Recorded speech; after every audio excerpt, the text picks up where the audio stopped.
Good morning.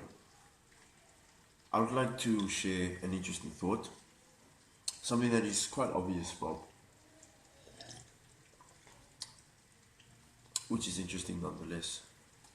So when you think about gravity and its effect on objects on the earth, one has the natural tendency to assume that gravity is the reason why things stay grounded.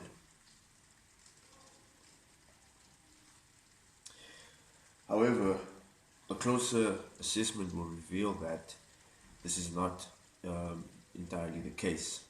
See, gravity is a force, and from Newton's second law, we understand that an object will accelerate in the direction of an applied force, a net applied force that is greater than zero. So, if we understand this, then we know that if a force is applied on an object, then an object will accelerate. But that is not the case with things that sit on the surface of the earth. They are not accelerating, they are sitting in place. Why is this so? That is because of the normal reaction that the surface acts upon the object, keeping it at rest. What does this mean then? It means that the force of gravity, I'm going to keep using my coffee as part of my analogy. The force of gravity is then cancelled out by the normal reaction of the surface. Yes, so if gravity then is cancelled out by the normal reaction, then what is it then that keeps it there?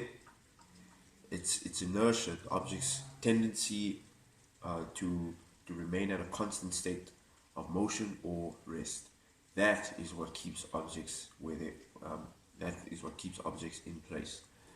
So gravity is the force that gets things that gets things towards the surface of the earth, and then the normal reaction is what cancels gravity out, and then it's the object's own inertia is what keeps it there then.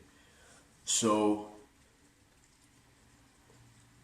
we know that if the normal reaction of the object was not enough to counteract the force produced by the weight of the object, then it would continue accelerating and right through that surface, breaking it.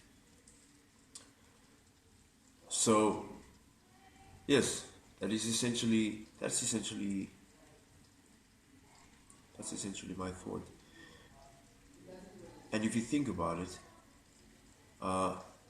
if you have an object that is sitting at rest on the table, then and you push it perfectly horizontally across that surface, then the friction that the object experiences is therefore due a factor of one, the material obviously, and then two, the mass, the inertia of that object.